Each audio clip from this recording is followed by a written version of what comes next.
সম্মানিত মুসলিয়ানে کرام, মুরব্বী সাহেবান, দোস্ত বুজুর্গ, যুবক ভাইরা, আল্লাহ সুবহানাহু ওয়া তাআলার দরবারে লাখ কোটি শুকরিয়া যে আল্লাহ সুবহানাহু ওয়া তাআলা আজকে পবিত্র জুমার দিনে আজমত অত্যন্ত ফজিলতপূর্ণ প্রথম সময়, অত্যন্ত দামি এই সময়ে জুমার নামাজ আদায় করার উদ্দেশ্যে আল্লাহ ধর্মস্থলে আসার এবং বসার তৌফিক দান করেছেন। অন্তরস্থল থেকে সেই মহান রবের দরবারে শুকরিয়া আদায় করি, আলহামদুলিল্লাহ।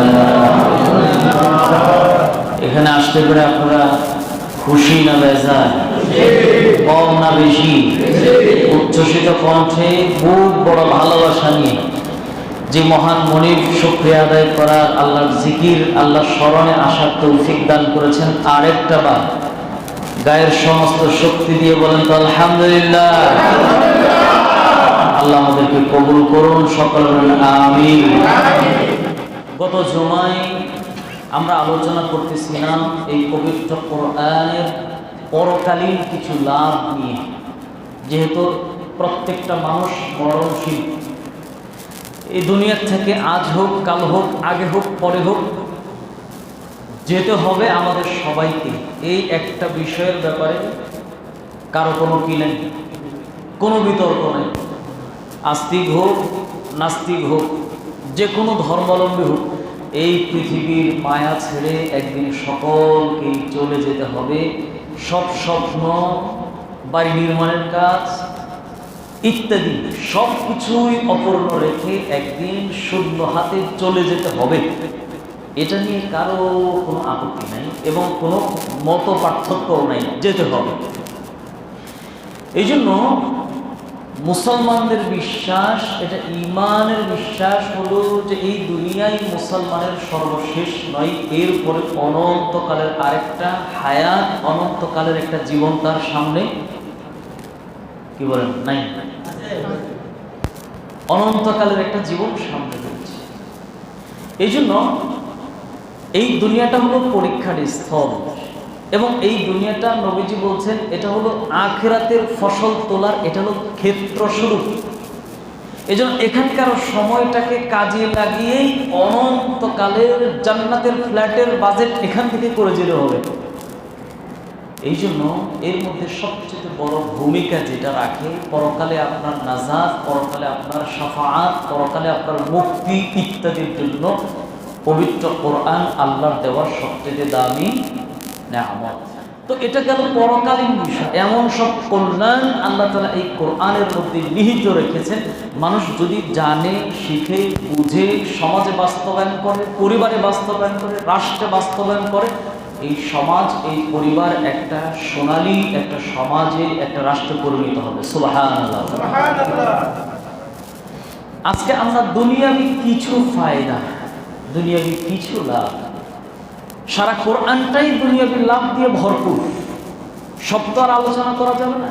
শুধু এক্সাম্পল হিসাবে বোঝার জন্য কয়েকটা বিষয় টাচ দিলেই বুঝতে পারবেন যে এইভাবে যদি উপকার হয়, তাহলে আর বাকিগুলোই না জানি কত উপকার এই দুনিয়াতে এই কোরআন মানুষকে দান করে।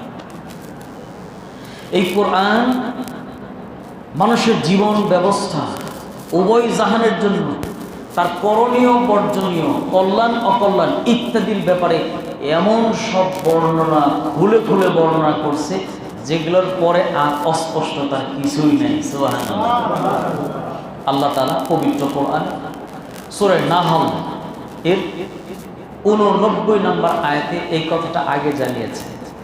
আল্লাহ তাআলা বলেন, وَنَزَّلْنَا عَلَيْكَ الْكِتَابَ تِبْيَانًا لِكُلِّ شَيْءٍ।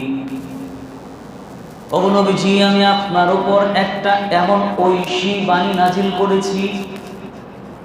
وَنَزَّلْنَا عَلَيْكَ الْكِتَابَ, আমি আপনাকে এমন একটা বই দিয়েছি, এমন একটা কিতাব দিয়েছি, এমন একটা গ্রন্থ, ও নবীজি আমি আল্লাহ আপনাকে দান করেছি তিবিয়ানান লিকুল্লি শাই, মানুষের প্রয়োজনীয় যা কিছু আছে সব কিছুর খোলা খোলা বর্ণনা এই কিতাবে পেয়ে যাবে। অপর একটা আয়াতে আল্লাহ রাব্বুল আলামিন আবার বলেন, কিতাবুন আনজালনাহু ইলাইকা লিতুখরিজান নাসা মিনাজ যুলুমাতি ইলান নূর।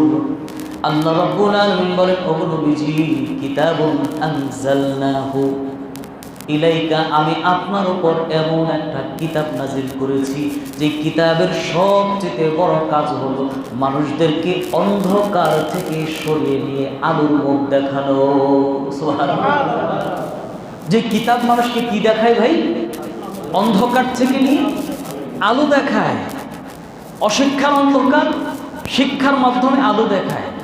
অসভ্যতা, বর্বরতা, নির্লজ্জতা, খুন খারাপি, দুর্নীতি, লুটতরাজ, চাঁদাবাজি ইত্যাদি, এই যে একটা অন্ধকার, এই সব কিছুর অন্ধকার থেকে কোরআন একটা একটা করে মানুষকে ধরে ধরে সুন্দর পথ, সঠিক পথ, ন্যায়ের পথ, কল্যাণের পথ, উন্নতির পথ, অগ্রগতির পথ যেই গ্রন্থ দেখায় তার নাম হলো কোরআন মাজিদ, তার নাম হলো কিতাবুল্লাহ, আল্লাহর কিতাব। সুবহানাল্লাহ। আজকে থেকে বেশি বছর যাওয়া লাগবে না, মাত্র 50 বছর আগের গ্রামের চিত্রটা একটু কল্পনা করুন। বেশি দূর যাওয়া লাগবে না। এই 50 বছর আগেও এখানে মুরব্বী বাবাজিরা যারা আছেন ওনারা ভালো বলতে পারবেন। বই, খাতা, কলম ইত্যাদি নিয়ে স্কুলে যাওয়ার চাইতে বাবার সাথে কৃষিকর্মে সাহায্য সহযোগিতা করা, এটা লেখাপড়ার চাইতে পরিবারের কাছে বেশি গুরুত্বপূর্ণ ছিল। কি বলেন? মেয়েরা মায়ের সাথে ঘরের কাজ সামলাবে, আর ছেলেরা বাবার সাথে কৃষি কাজ সামলাবে। গবাদি পশু আছে সেগুলো মাঠে চড়াবে, অথবা বাবার দোকানপাট ব্যবসা বাণিজ্য থাকবে। কোনো রকম মাশাআল্লাহ হাতে গণি একটু বাস গণনা করে শিখতে পারলে বাবার সাথে ব্যবসা সামলাবে, গঞ্জে যাবে, হাট বাজার ইত্যাদিতে বাবাকে সহযোগিতা করবে। এটা 50 বছর আগেরও গুরুত্বপূর্ণ কাজ ছিল। কি বলেন?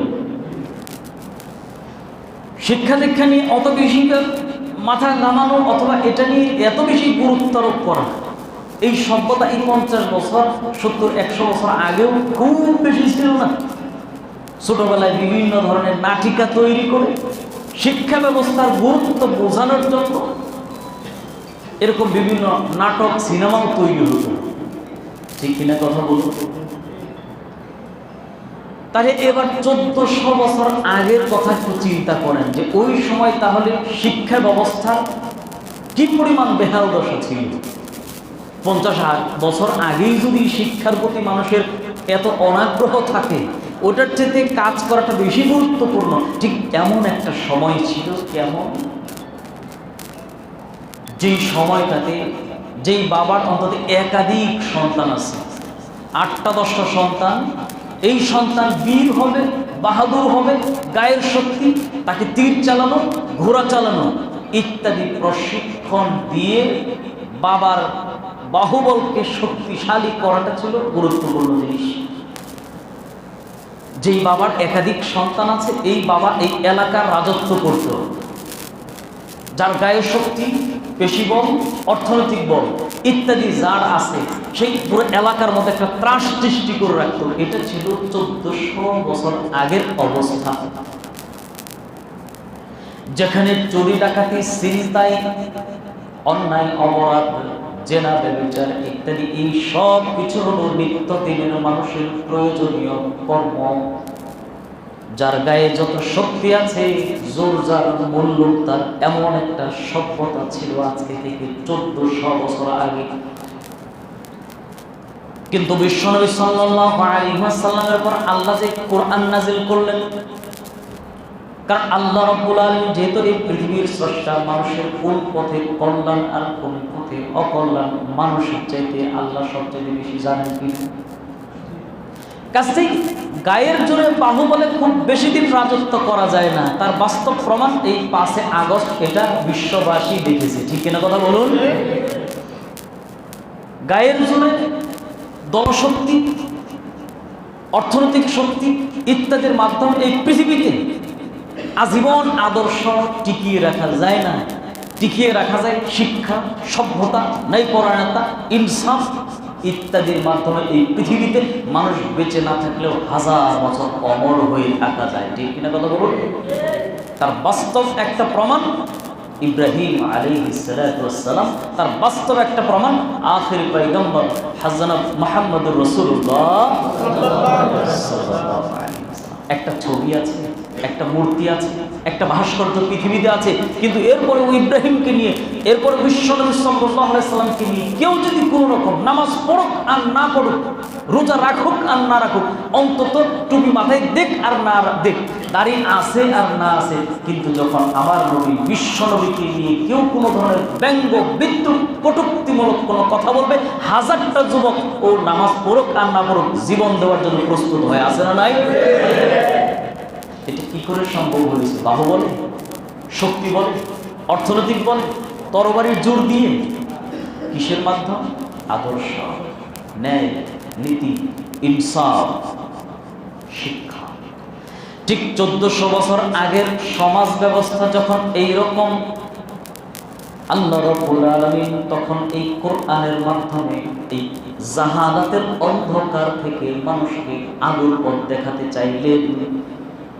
এখন আলোর পথ কোনটা? আলোর পথ এর একটাও নয়, আলোর পথ হলো শিক্ষার ব্যবস্থা। আল্লাহ রাব্বুল আলামিন নবীর উপর সর্বপ্রথম যেদিন ওহী নাযিল করলেন, প্রথমেই আল্লাহ তাআলা বলেন নাই নামাজ পড়বা, রোজা করবা, হজ করবা, যাকাত দিবা ইত্যাদি, এই কোনো আমলের কোনো নির্দেশনা আল্লাহ দেন নাই। সর্বপ্রথম জিবরাইলের প্রথম বাণী বিশ্ব নবীর উপর ছিল, ইকরা, নবী পড়ো। এটা কত বড় চ্যালেঞ্জিং ব্যাপার ছিল, যেখানে শিক্ষার মানুষের 2 পয়সার মূল্যায়ন করে না। ঠিক এই সময় বিশ্বনবী দাঁড়িয়ে গেছেন, সমাজকে যদি একটা সুন্দর সমাজকে যদি একটা স্ট্রং একটা সমাজ হিসাবে, রাষ্ট্রকে যদি একটা শক্তিশালী উন্নত অগ্রগতির রাষ্ট্র করতে হয়, তাহলে শিক্ষা ব্যবস্থা হলো সবচেয়ে বড় মাধ্যম। এই পবিত্র কোরআন সর্বপ্রথম শিক্ষা ব্যবস্থার গুরুত্বকে মানুষের উপর আল্লাহ ফরজ করে দিয়েছেন। সুবহানাল্লাহ। কারণ যেই জাতির শিক্ষা ব্যবস্থা যত উন্নত, ওই জাতির অর্থনৈতিক এবং ওই জাতির সামাজিক ব্যবস্থাপনা তত বেশি উন্নত। ঠিক কিনা কথা বলুন? এই জন্য এখন শিক্ষার ফজিলতের কথা বলা তো সহজ, কিন্তু 1400 বছর আগে শিক্ষার গুরুত্ব, শিক্ষার ফজিলত বলা কি এত সহজ ছিল? এটা ছিল বিশ্বনবীর জন্য বড় একটা চ্যালেঞ্জিং একটা ব্যাপার। ওই সময় বিশ্বনবী সাল্লাল্লাহু আলাইহি ওয়াসাল্লাম শিক্ষার আলো ঘরে ঘরে পৌঁছে দেওয়ার এক আন্দোলন করে গিয়েছেন। সুবহানাল্লাহ। আর যেটা দিয়ে শিক্ষা ব্যবস্থা পরিচালনা করেছেন সেই গ্রন্থের নাম কি ভাই? কোরআন। বিশ্বনবী সাল্লাল্লাহু আলাইহি ওয়াসাল্লাম বলেন, ফাদলুল ইলমি আলা ফাদলিল ইবাদাহ, ইলম অর্জন করা, জ্ঞান অর্জন করা, এটা হলো ইবাদতের চাইতেও আল্লাহর কাছে বেশি সওয়াব এবং বেশি দামি ইবাদত। সুবহানাল্লাহ। এই জন্য বিশ্বনবী বলেছেন, একজন আবেদ সারা রাত ভরে ইবাদত করবে আর একজন আলেম রাতে ঘুমাবে। বলছে এই আবেদের ইবাদতের চাইতেও একজন আলেমের রাতের ঘুম আল্লাহর কাছে দামি ইবাদত। বলেন সুবহানাল্লাহ। কারণটা কি? ইলম, নলেজ ইজ পাওয়ার। শিক্ষা এটা একটা শক্তি, একটা আলো, যার কারণে মানুষ যদি শিক্ষিত হয়, মানুষ যদি জানাশোনা হয়, এই মানুষকে শয়তান এত সহজে ধোঁকা দিতে পারে না। ঠিক কিনা কথা বলুন? এই জন্য সর্বপ্রথম এই পবিত্র কোরআন এই জাতিকে যে আলোর সন্ধান দেখিয়েছেন, প্রথম শিক্ষাটাই ছিল ইকরা, লেখাপড়া করতে হবে, লেখাপড়া করতে হবে। এই লেখাপড়াই আর শিক্ষাটাই মানুষকে সভ্য বানাবে, ভদ্র বানাবে, সমাজ উন্নত করবে, রাষ্ট্র উন্নত করবে, মানুষের অর্থনৈতিক অবস্থাকেও উন্নত করবে শিক্ষা ব্যবস্থা। তবে আমরা বাস্তব চিত্র দেখি মাঝে মাঝে কখনো একটু উল্টা। ইঞ্জিনিয়ার সাহেব মাশাআল্লাহ ও রাজমিস্ত্রির চেয়ে বড় শিক্ষিত। ঠিক কিনা কথা বলুন? কিন্তু এর শিক্ষিত হওয়ার পরে অনেক সময় দেখি রডের পরিবর্তে ও বাঁশ ঢুকায়, আছে না নাই? তো এই শিক্ষা তার কি কাজে লাগলো? শেষরা চুল, এই যে চিপা চাপায় অলিগলিতে ঢুকে বেলকনির থেকে কাপড় চুরি করে, হাড়ি পাতিল ইত্যাদি চুরি করে, ওর চাইতে দেখা গেল যে কলমের 2 খোসা দিয়ে 1000 কোটি টাকা বিদেশে পাচার করে দিছে। অন্তত এটাও তো শিক্ষিত, কিন্তু বাস্তবতা দেখছি উল্টা। বরং ও শেষরা চোর তো চুরি করছে অল্প কিছু, কিন্তু এই শিক্ষিত চোর তো মাশাআল্লাহ পুরো দেশের 12টা বাজায় দিছে। তাহলে শিক্ষা মানুষকে কেমনে আলো দেখালো? এই প্রশ্ন মানুষ করবে। এই জন্য আল্লাহ তাআলা ঠিক পরের শব্দটাই বলছেন, শিক্ষা শুধু শিক্ষা হলেই হবে না, পড়তে হবে। তবে সেই পড়াটা হবে বিইসমি রাব্বিকাল্লাযী খালাক। পড়াটা পড়তে হবে, সেই পড়াটা হলো তাওহীদের পড়া। পড়াটা হতে হবে রবের নামের পড়া। পড়াটা হতে হবে তাকওয়ার শিক্ষা। বলুন সুবহানাল্লাহ। একজন মানুষের কলিজার ভিতর যখন পরকালের চিন্তা থাকবে, কবরের জবাবদিহিতার ভয় যখন থাকবে, আল্লাহর সামনে দণ্ডায়মান হওয়ার এই ভয়টা, এই তাকওয়া যখন থাকবে, তখন এই ইঞ্জিনিয়ার তখন রডের পরিবর্তে বুড়েও কখনো বাঁশ ব্যবহার করবে না। ঠিক আছে? সাংবাদিক মিস্ত্রিদেরকে জিজ্ঞাসা করলে, কি ব্যাপার তোমরা এই বহুতল বিশিষ্ট এই সরকারি ভবনে রডের পরিবর্তে বাঁশ দিচ্ছ, কারণটা কি? বলছে, স্যার এটা আমরা কিছু বলতে পারবো না, এটা ইঞ্জিনিয়ার বলতে পারবে। তো ইঞ্জিনিয়ারকে ধরা হলো, কি ব্যাপার ভাই আপনারা এই প্রকল্পগুলোর মধ্যে এই কাজ আপনারা কেন করছেন? বলছে, বাঁশ এটা গুণগত মানের দিক দিয়ে মাশাআল্লাহ অনেক ভালো। মানে ন্যূনতম লজ্জাবোধ নাই। বলছে গুণগত মানের দিক দিয়ে এই বাঁশটা রডের চাইতে একদম খারাপ নাই, তো অনেক ভালো। কতটা নির্লজ্জ আর কতটা বেহায়া হলে এই জাতীয় কথা আমার মিডিয়ার সামনে বলতে পারে। এই জন্য শিক্ষার সাথে সাথে যদি অন্তত তাকওয়া না থাকে, তাহলে এই ডাক্তার তো রোগীর পেট অর্ধেক ফেলে ডাকাতি করবে। ঠিক কিনা কথা? এই জন্য কিছু মানুষ এমন আছে আলহামদুলিল্লাহ, ইঞ্জিনিয়ার কিন্তু ধার্মিক মানুষ, এই মানুষ কখনো দুর্নীতি করে না। ডাক্তার মানুষ মাশাআল্লাহ অন্তত তার ধর্মীয় শিক্ষা আছে, ছোটবেলার মক্তব মাদ্রাসার প্রাথমিক কিছু শিক্ষা আছে। এই জন্য অন্তত এই মানুষ দেখবেন যত যাই হোক অন্তত লোভ লালসা ইত্যাদি দিয়ে এই মানুষকে কখনো অন্যায় করা যায় না। এমন মানুষ সমাজে আছে না নাই? এরকম বহু মানুষ আছে। এই জন্য পবিত্র কোরআন এসে সর্বপ্রথম যেই উপকারটা মানুষকে করলো, সেটা হলো শিক্ষা ব্যবস্থাটাকে ফরজ করে দিয়েছে। নবীজি সাল্লাল্লাহু আলাইহি ওয়াসাল্লাম বলেন, তালাবুল ইলমি ফরিদাতুন আলা কুল্লি মুসলিম ওয়া মুসলিমা। জ্ঞান অর্জন করা মুমিন ঈমানদার সকল নর এবং নারীর জন্য আল্লাহ প্রদত্ত ফরজ একটা বিধান। বলেন সুবহানাল্লাহ।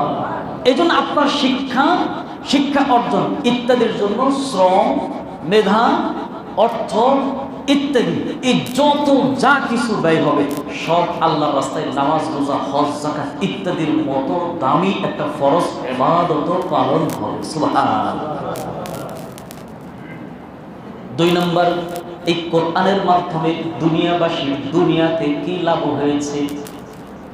শিক্ষা ব্যবস্থার মধ্যে সেই বস্তা পচা সেই ডারউইনের মতবাদ আমাদেরকে শেখানোর একটা অপচেষ্টা সেই বহু বছর ধরেই করে আসছে। যদি ওই সময়ের বড় বড় বিজ্ঞানীরা এটাকে রিজেক্ট করে দিয়েছে যে এই মতবাদটা একটা ভ্রান্ত মতবাদ, চলবেই না, কিন্তু এরপরেও যুগে যুগে আমাদেরকে ওই আমাদের অতীত পুরুষ কারা ছিল, আমাদের ঠিক পূর্বপুরুষ কারা ছিল, বানর ছিল না কারা ছিল, এটা জানানোর জন্য ঠিক একটা অপচেষ্টা বারবার করেই যাচ্ছে। ঠিক কিনা কথা বলুন? আর কোনো ইতিহাস নাই, আর কোনো থিওরি নাই জানানোর মতো। বাস মানুষের পূর্বপুরুষ বানর ছিল, এর থেকে হয়তো মানুষের পরবর্তী প্রজন্ম তৈরি হয়েছে। অথচ দুনিয়াতে এই পবিত্র কোরআন এসে দেখলো, সুবহানাল্লাহ, এইভাবে করে যদি মানুষ কল্পনাপ্রসূত একটা থিওরি যদি সমাজের মধ্যে সাইলাব করে দেয়, তাহলে এই পৃথিবীর প্রত্যেকটা মানুষ দেখবেন, প্রত্যেকটা ছোট সন্তান তার বাবাকে অনুসরণ করে, ভাইকে অনুসরণ করে, তার পছন্দের মানুষগুলোকে অনুসরণ করে চলাফেরা, হাঁটা চলা, খাওয়া দাওয়া, কথাবার্তা সবকিছু দেখবেন অনুরূপ করার চেষ্টা করে কি না?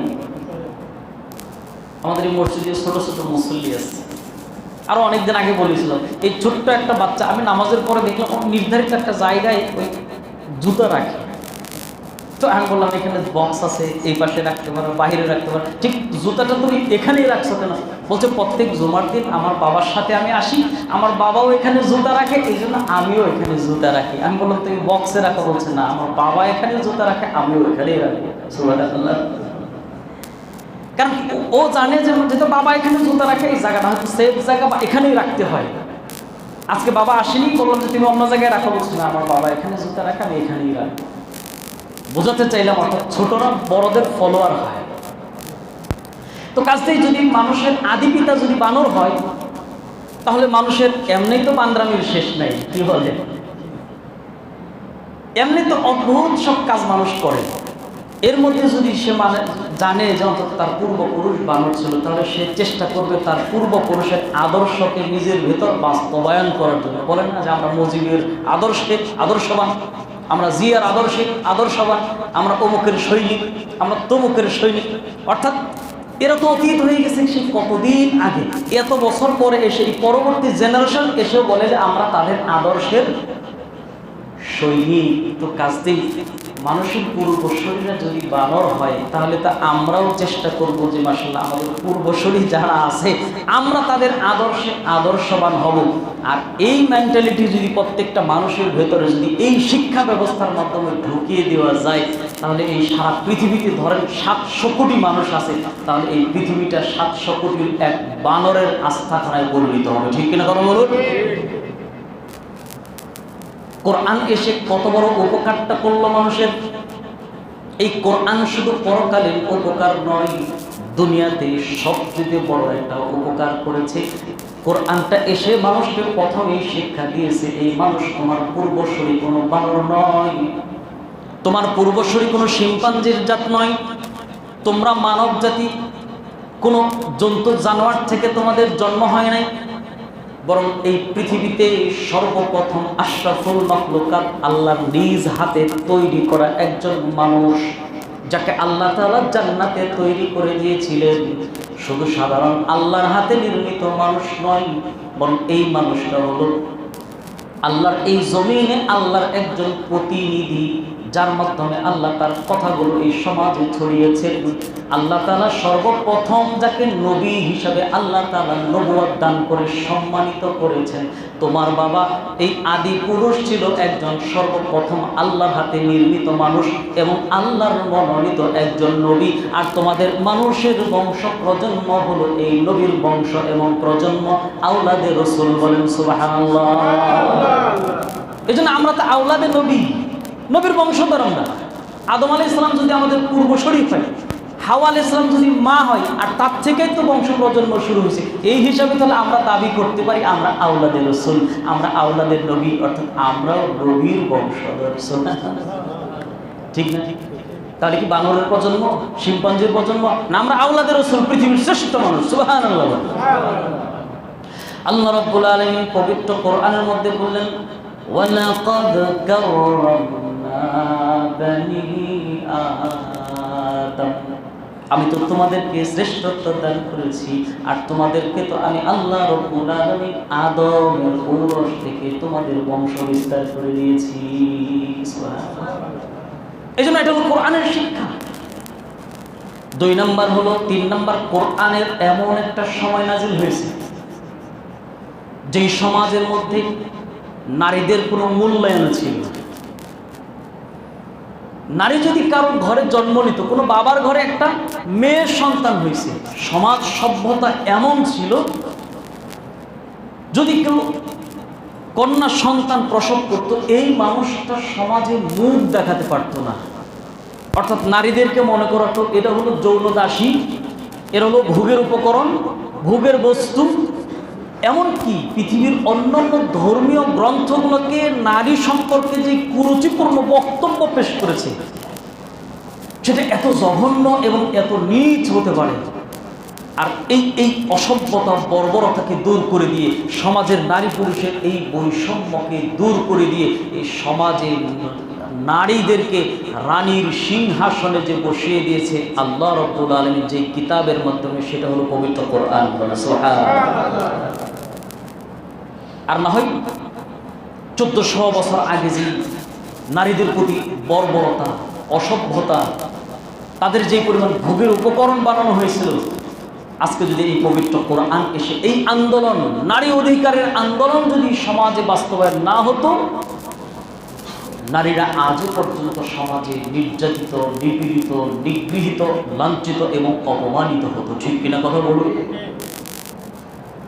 সমাজ এই পবিত্র কোরআন যেই সম্মান নারীদেরকে দিয়েছে, আমরা তো সেটা সমাজে বাস্তবায়ন করতে পারিনি, যার কারণে 2024-এ এসেও নারী নির্যাতন, নারীর প্রতি বিভিন্ন ধরনের জুলুম, নির্যাতন, নিপীড়ন সমাজে আছে না নাই?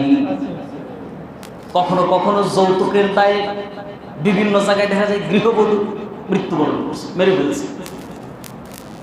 কখনো কখনো দেখা যায় যে ছোট বাচ্চা শিশুদেরকেও মেরে ফেলছে। এই যে গত কিছুদিন আগে আপনারা দেখছেন না, এক সপ্তাহ ধরে প্রায় একটা খবর নিয়ে ফেসবুক, ইউটিউবের মধ্যে খুব বেশি রকম একটা ভাইরাল হয়েছে।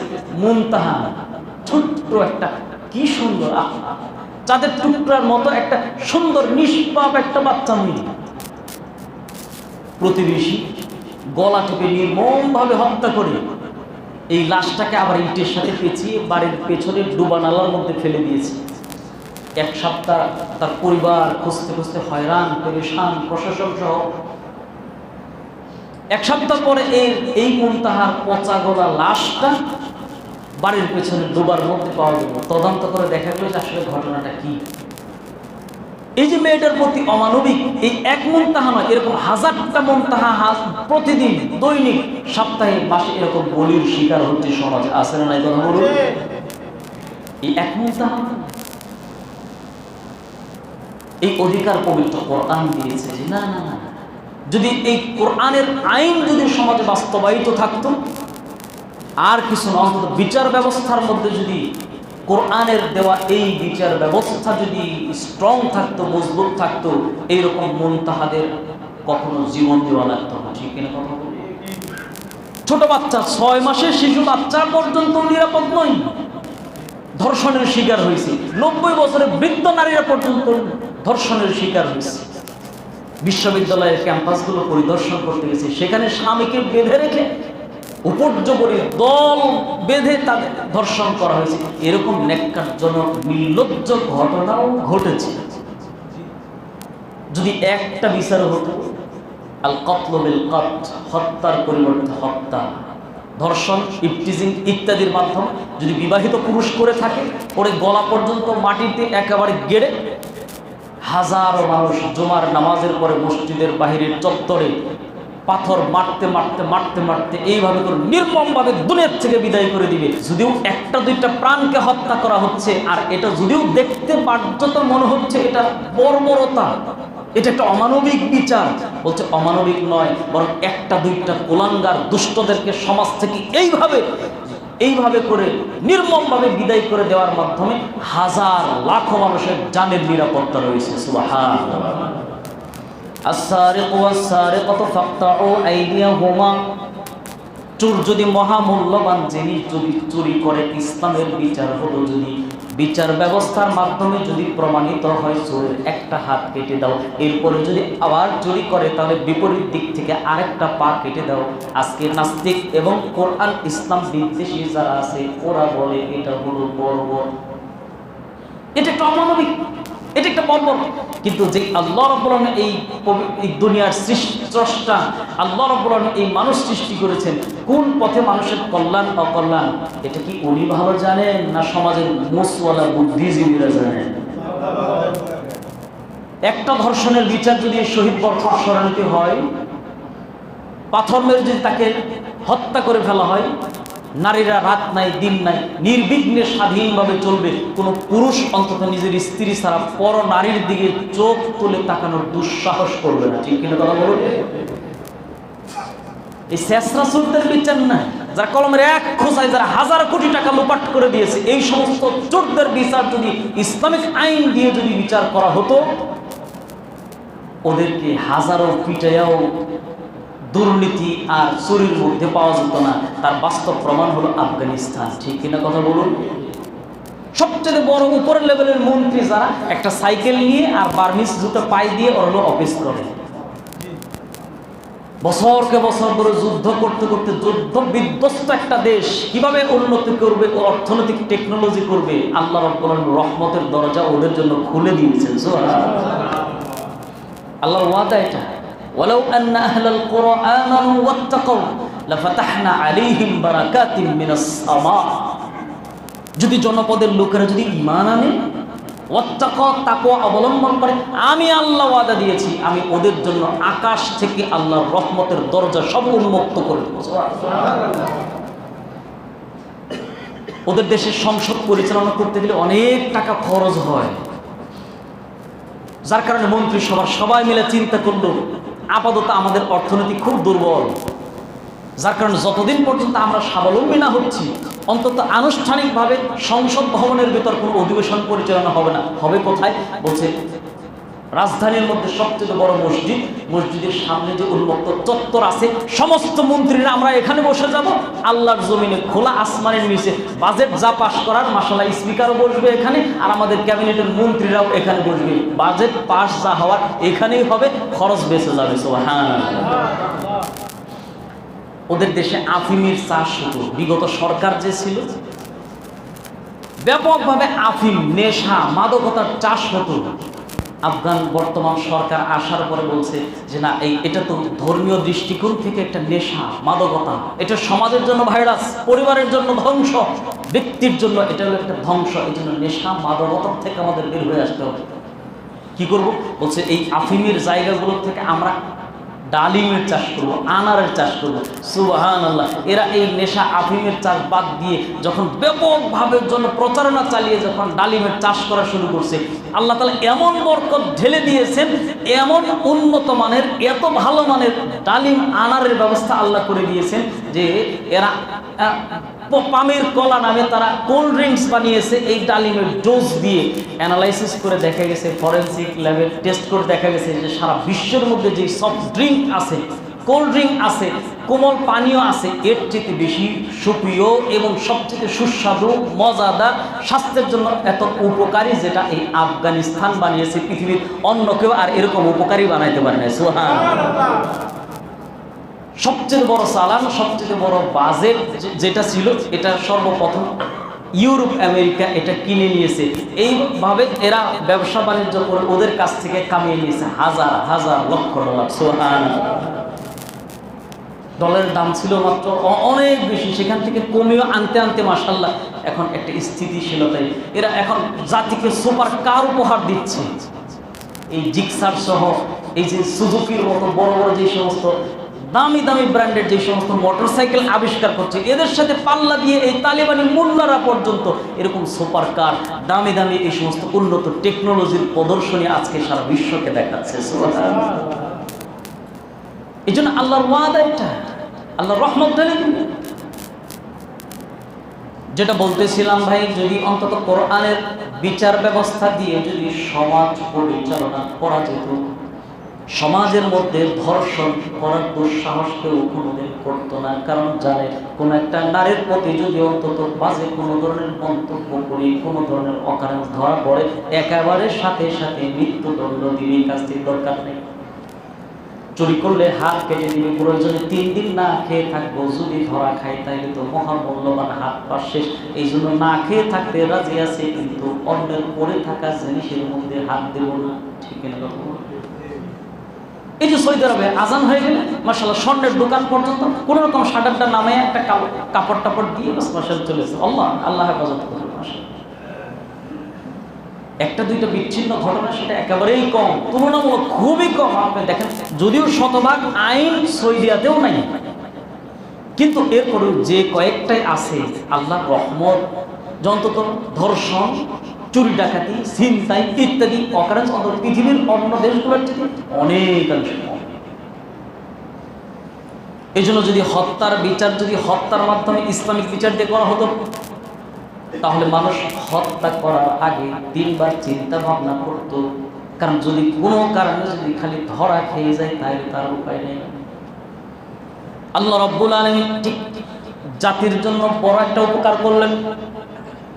যখন নারীদেরকে কোনো মূল্যায়ন সমাজে করা হতো না, আল্লাহ রাব্বুল আলামিন সেই ইতিহাসটাও জানিয়ে দিয়েছেন, নারী অধিকার কতটুকু দিয়েছেন। আল্লাহ রাব্বুল আলামিন পবিত্র কোরআনের সূরা নাহলের 58 নম্বর আয়াতে আল্লাহ তাআলা বলেন, ওয়া ইযা বুশিরা আহাদুহুম বিল উনসা যাল্লা ওয়াজহুহু মুসওয়াদ্দান ওয়া হুয়া কাযীব।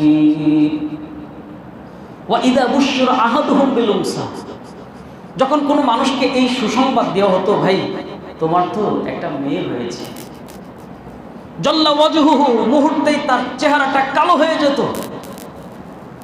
জল্লা ওয়াজহুহু মুসওয়াদ্দান ওয়া হুয়া কাযীব, চিন্তা, পেরেশানি, ক্লেশ ইত্যাদিতে মুহূর্তে তার মনটা একেবারে বিষাদে পরিণত করে দিত।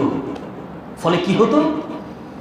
ইয়াতাওয়ারা মিনাল কওমি মিন সুই মা বুশিরা বিহি,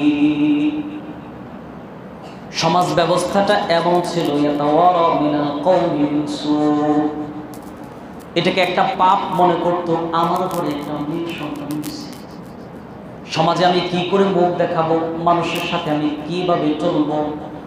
আইয়ুমসিকুহু আলা হুনিন আম ইয়াদুসসুহু ফিত তুরাব, মুহূর্তের মধ্যে সে কনফিউজ হয়ে যেত, এই বাচ্চাটাকে কি জীবিত রাখবো নাকি জিন্দা তাকে মাটির নিচে দাফন করব।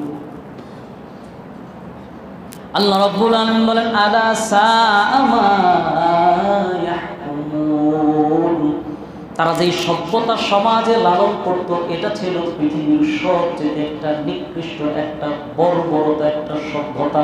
এই পবিত্র কোরআন আসার পরে এই সমস্ত অসভ্যতাকে বিশ্বনবী এই কোরআন দিয়ে চ্যালেঞ্জ করলেন। যেখানে নারী জন্ম নেওয়াটা হলো পাপ এবং দোষের জিনিস, সেখানে বিশ্বনবী সাল্লাল্লাহু আলাইহি ওয়াসাল্লাম সমাজের মধ্যে দরবার আন্দোলন গড়ে উঠলেন। লা তাসুবুল বানাত, মেয়েদেরকে হত্যা করা, খুন করা, জীবিত কবর দেওয়া তো দূরের কথা, মেয়েদেরকে লা তাসুবুল বানাত, একটা গালি পর্যন্ত দিও না, কারণ আমি বিশ্ব নবীর চারটা মেয়ের বাবা। সমাজ ব্যবস্থা যখন এইরকম, বিশ্বনবী তখন এই কোরআনটা নিয়ে দাঁড়িয়ে গেলেন। তোমার রব বলেছেন, যেই গর্ভে তোমার ছেলে হয়েছে ওই একই গর্ভে তোমার মেয়েটাও হয়েছে, এই জন্য ছেলেটা যদি কলিজার টুকরা হয়, মেয়েটাও তোমার কলিজার টুকরা। কাজেই মেয়ের যেই মর্যাদার সম্মান আল্লাহর কাছে, এটা যেরকম মূল্যবান, আল্লাহর কাছে ছেলেটাও এরকমই মূল্যবান। সুবহানাল্লাহ। শুধু তাই না, বিশ্বনবী সাল্লাল্লাহু আলাইহি ওয়াসাল্লাম বললেন, যে ব্যক্তির 3টা কন্যা সন্তান আছে, আর এই 3টা কন্যা সন্তানকে যদি সুশিক্ষা দিয়ে লালন পালন করে যদি কোন সুপাত্রস্থ করতে পারে, বিশ্বনবী সাল্লাল্লাহু আলাইহি ওয়াসাল্লাম বলেন, আমি বিশ্বনবী আর আমার ওই উম্মত জান্নাতের মধ্যে এইভাবে প্রতিবেশী হিসাবে আল্লাহর জান্নাতে থাকবো। যেখানে মেয়ে সন্তান জন্মালে মনে করতে এটা একটা পাপের ফল, কি পাপ করলাম, আমার ঘরে মেয়ে জন্ম, সমাজ আমি কিভাবে মুখ দেখাবো, এমন একটা সভ্যতা চলতেছিল। এই কোরআন জাতিকে নারীর অধিকার দিয়ে এই অপদস্থ অপমানের হাত থেকে এই পবিত্র কোরআন মানুষকে বাঁচিয়ে দিয়েছে। সুবহানাল্লাহ। বিশ্বনবীকে ইংরেজি আন্দোলন করতে হয়েছে। এখন নারীর অধিকার বলা তো খুব সহজ। আমাদের বহু নারীবাদী যারা আছে, ওরা যদিও নারী অধিকারের কথা বলে, নারী অধিকার মানে ওরা শুধু চায় যে তুমি ল্যাংটা হয়ে চলবা, এটা নারীর স্বাধীনতা।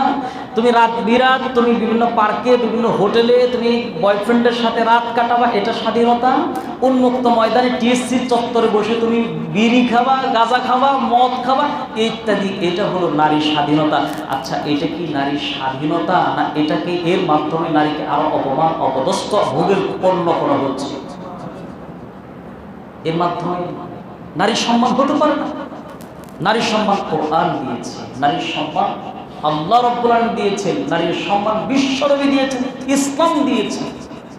পৃথিবীর অন্য কোনো ধর্মগ্রন্থ নারীকে এত বেশি সম্মান দিতে পারে না যতটা আল্লাহ দিয়েছেন, আল্লাহর কোরআন দিয়েছে।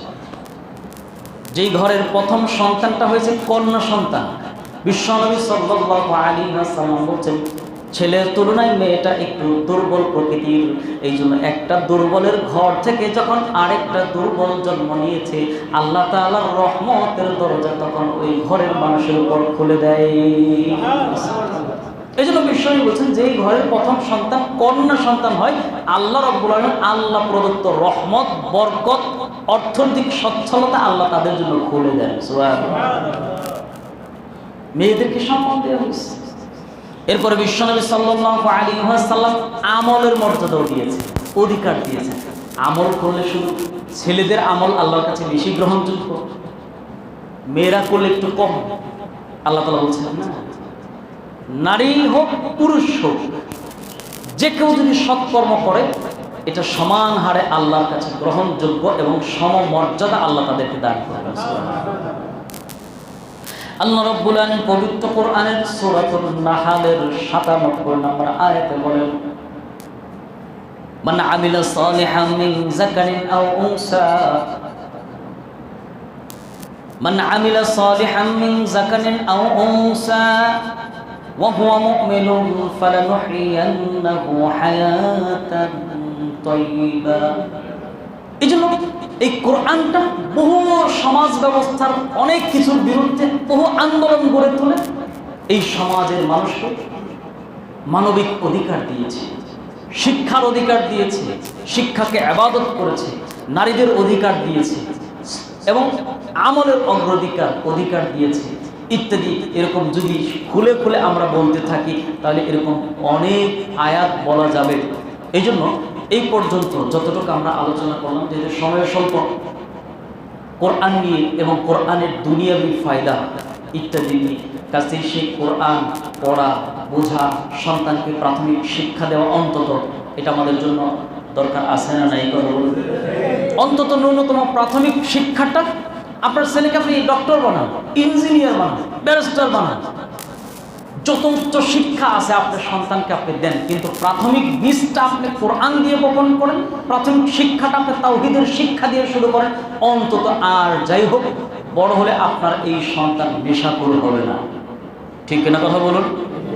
অন্তত নেশাখোর হবে না, মাদকতার সাথে জড়াবে না এবং দুর্নীতি, লুটতরাজ ইত্যাদি, এবং নাম্বার 1 বেনামাজি হবে না। ঠিক কিনা কথা বলুন? আল্লাহ তাআলা বিষয়গুলো আমাদেরকে বোঝার, আমল করা এবং সেই কোরআন পড়া, সন্তানকে শেখানো এবং সেই কোরআন দিয়ে নামাজ পড়ি, সেই কোরআন দিয়ে সমাজ পরিবার গড়ার আল্লাহ আমাদের তৌফিক দান করুন। আমিন। ওয়া আখিরু দাওয়ানা আলহামদুলিল্লাহি রাব্বিল আলামিন।